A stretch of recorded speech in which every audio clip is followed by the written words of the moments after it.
tey su suñu acte du jour dañuy dem ci li nga xamante ne mooy rentrée solennelle des cours et tribunaux ginnaaw nag bi nga xamante ne ça a été présidé par le président de la République son excellence monsieur Bassirou Diomaye Diakhar Faye le président de l'Assemblée nationale ak ki nga xamante ni mooy le premier ministre ginnaaw nag lépp loo xamante ni dafa soxal rentrée des cours et tribunaux moom président Bassirou Diomaye Faye bi mu nekkee opposition dafa amoon gis-gis boo xamante ni moom la ci amoon moom leader bu parti Pastef di Mbaye Rapport Mbaye Sweet Beauty di l'actuel premier ministre dafa am gis-gis bu mu ci amoon ndaxte lépp loo xamante ni ñu ngi ko doon xeex ci régime Macky Sall mooy suñu bëggee am justice boo xamante ni daal bu tëddee njaaxanaay la justice bu indépendante il faut que président de la République génnee loxoom ci li nga xamante ni mooy conseil supérieur de la magistrature bokkoon na ci seen combat bokkoon na ci seen xeex moom Mbaye Rapport Mbaye Sweet Beauty muy l'actuel premier ministre dafa xamoon ni que daal bés bu leen yàlla joxee li nga xamante ni mooy pouvoir bi lii di pouvoir exécutif bi muy président de la République dina génnee loxoom ci li nga xamante ni mooy conseil supérieur de la magistrature waaye bii mooy deuxième rentrée solennelle bi nga xamante ni moom la ñuy jagleel cours et tribunaux yi waaye teewut ba tey ji ñoom génnuñu ci ku ci nekk gis nañu incident yi nga xamante ni moom la ñu nemmeekoon ci at bi nga xamante ni moom la ñu génnoon muy atum 2025 ginnaaw nag bi nga xamante ni ñoom ci seen bopp ñëw na muy moom premier ministre di Mbaye Sweet Beauty àndoon na ki nga xamante ni mooy El Malick Ndiaye di président national gis nañu manque de respect total boo xamante ni def nañ ko bi ñu jiitoo ki nga xamante ni mooy président de la République ci biir salle bi ginnaaw président bu mu ñëwee ñu continuer seen waxtaan di xaxataay ci biir loolu nag kii di président bu mu ñëwee ak ki nga xamante ni moo nekkoon président cour suprême du conseil constitutionnel di Badio Camara feu di ñaan yàlla oyofal suuf ci kom gis nañu incident bi nga xamante ni moom lañ defoon respecté wuñu dara lépp lu jëm ci protocole li nga xamante ni mooy présidence de la République ci biir loolu nag Moustapha Diakhaté yëkkati woon na benn kàddu daal leen ko tuddee ne ay guñaafiye lañu ba Moustapha Diakhaté caabi daal di koy féytee ginnaaw kon ay vrai guñaafiye lañu dafa mel nag tir boobu daal dinañ koy rectifier ci li nga xam daal mooy rentrée solennelle effective bi nga xam daal gis nañ ko ci atum 2026 bi nga xam daal amal nañ ko ginnaaw nag image bi nga xamante ni daal moo symbolisé li nga xamante ni tey ji maanaam mooy clôture bi gis nañ daal benn image boo xamante ni tey jii suñ ko comparé image boo xamante ni moo amoon 2025 wuute na trop muy image bi ngeen di gis ni donc mu nekkoon rentrée solennelle bu 2025 ak rentrée solennelle bi nga xamante ni mooy bu 2026 gis ngeen foofu ki nga xamante ni maanaam mooy leader bu parti Pastef di Mbaye Rapport Mbaye Sweet Beauty di l'actuel premier ministre El Malick Ndiaye ak ki nga xamante ni mooy président de la République ak ministre de la justice bu fi nekkoon jamono jooju mooy kii di Ousmane Diagne ñoom ñëpp dañu taxawoon daal ci kanamu ñi nga xamante ni mooy magistrat yi gis ngeen nag en 2026 soppeeku yu ci am daal dellu siwaat nañu daal delloowaat buum ca boy boy ba waaye lu ma ci jaaxal nag ci photo bi gisuñu ci nag kii nga xamante ni mooy Mbaye Rapport Mbaye Sweet Beauty Mbaye soskat kii di premier ministre bi moom bokkul bi yoon ci li nga xam daal mooy photo bi donc ce qui montre que daal am na ay jéego yoo xamante ni ñu ngi koy def ci justice bi ginnaaw loolu nag moom mi nga xamante ne daal moo président cour suprême en tout cas dafa répété waat daal même phrase yoo xamante ni moom la répété woon daaw dama bëgg ñu déglu ji ko dellu siwaat. Il appartient néanmoins à l'institution judiciaire de tenir sa juste place. Elle ne se gouverne ni par l'émotion, ni par la clameur, mais par la loi, la constance et la mesure. Elle progresse avec retenue, non par crainte, mais par respect pour une charge plus lourde qu'elle-même. Elle sait que toute précipitation est une trahison du droit, mais également que toute complaisance avec l'air du temps est une abdication de sa mission. En ces heures où l'on voudrait que la justice se fasse plus bruyante et plus prompte à épuiser les impatiences du moment, il n'est peut-être pas inutile de rappeler que sa grandeur réside dans sa fidélité à ce qui fonde l'état de droit, à savoir la mesure, l'indépendance et la permanence des principes. Son indépendance n'est ni un privilège, ni une protection personnelle pour le magistrat. Elle est une exigence constitutionnelle, une garantie offerte à chaque justiciable. En cette nouvelle année judiciaire, nous réaffirmons donc dans la sérénité notre attachement à une justice consciente de son époque, mais insoumise à ses emballements, attentive à l'attente légitime des citoyens, mais fidèle aux principes qui la commandent et qui la dépendent. kon ñoo ko déggandoo muy kaddu yi nga xamante ni moom président cour suprême daal dina koy yëkkati mu doon même phrase boo xamante ni yëkkati woon na ko daaw loo xamante ni tey jii dafa soxal muy luy suñu justice ñu bare nag jàpp ni que daal jamono ji justice bi nu mu tëddee maanaam bare na daal ay failles yoo xamante ni nemmeeku nañ ko si ndaxte li nga xamante ni mooy loxo politique jógee daal ci kii nga xamante ni mooy Mbaye Rapport Mbaye Sweet Beauty Mbaye Soskat di leader bu parti Pastef di suñu premier ministre maanaam ba mu ci dugalee loxoom gis nañu daal yenn jàpp ay jafe-jafe yoo xam daal nit ñi ñu ngi koy am daal ak justice dem ba nga xamante ni ñu ngi koy laam-laamee ginnaaw nag moom mii di président cour suprême dellu si waat na daal ci phrase bi nga xamante ni moom la waxoon nee na lii di justice kenn du ko gouverner jëmale ko daal ci ay émotion mbaa ci ay clameur yoo xamante ni moom la ñuy sukkandiku comme moom Mbaye rappeur nu mu koy amee saa yu émotion bi jógee rek mu jéem a utiliser li nga xamante ni mooy justice bëgg ko fayoo mel ni ku nekk ci état dictatorial alors que nekkuñu ci mi ngi koy xamal que daal que li nga xamante ni mooy justice dafa war a sukkandiku daal ci li nga xamante ni mooy loi jëmale ko daal ci li nga xamante ni mooy constance ak li nga xamante ni daal mooy mesure kon nag mu doon même kàddu yoo xamante ni daal moom kii di président cour suprême yëkkatiwaat na ko ginnaaw nag kii nga xamante ni mooy président cour suprême bi mu yëkkatee ay kàddoom kii nga xamante ni mooy le bâtonnier de l'ordre des avocats di maître Ali Fall moom it yëkkati na ay kàddu dellu si waat daal ci li nga xamante ni daal mooy ci kanamu président de la république Bassirou Diomaye Faye dellu si waat daal ci li nga xamante ni mooy diffamation mooy procès bi dox ci diggante Mbaye rapport ak kii di Mame Mbaye Niang ginnaaw nag bi nga xamante ni daal nañ ko ci juróom-benn weeru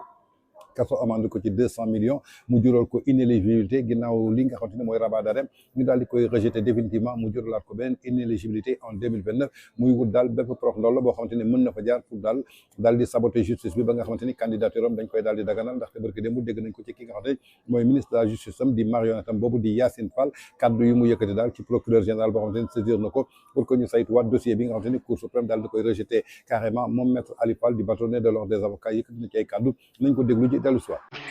et réprimer. Plus grave encore, je note la prolifération des discours de haine, tellement faciles à diffuser avec les nouveaux supports numériques qu'ils sont difficiles à poursuivre, circonscrire, surtout quand ils sont transfrontaliers, à juger et sanctionner. La diffamation, infraction pourtant très simple à caractériser, dans ses éléments constitutifs comme dans son régime juridique, se complexifie par les moyens numériques utilisés. Il pose de vrais débats sur les auteurs, co-auteurs, complices, tels que définis par le Code de procédure pénale, puisque les personnes punissables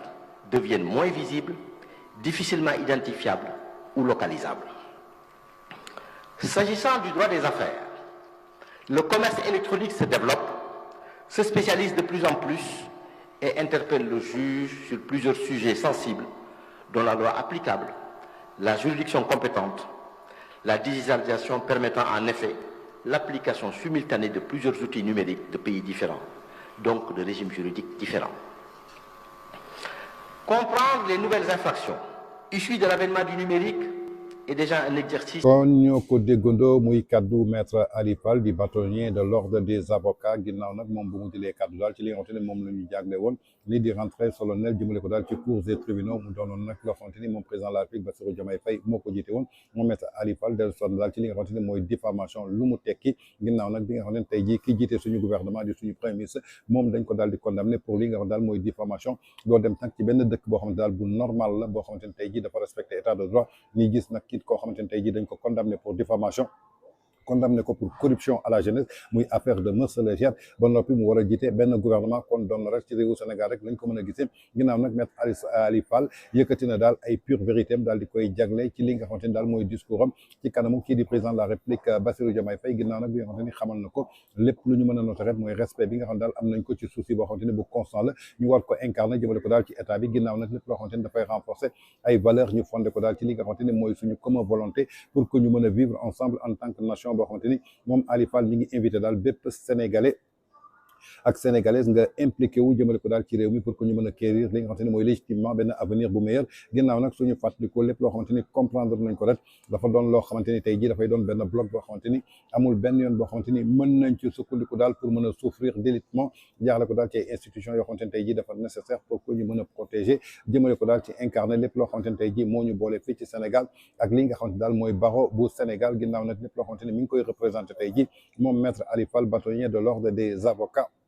mi ngi salué bu baax a baax lépp loo xamante ne tey jii mooy particulièrement attachement am jëmale ko daal ci ay valeurs yoo xamante ne tey jii suñu sukkandikoo ci ki nga xamante ne mooy madame la ministre garde des Sceaux di la marionnette de Mbaye rapport di madame Yacine Fall jëmale ko daal ci justice bi nga xam ne daal kii di vice-président du conseil supérieur de la magistrature lépp loo xamante daal installé nañ ko ci seen fonction depuis que daal ay weer da nga xamante ni ñi ngi occupé seen fonction ñi ngi apprécié daal benn intérêt boo xamante ne dafa soxal ay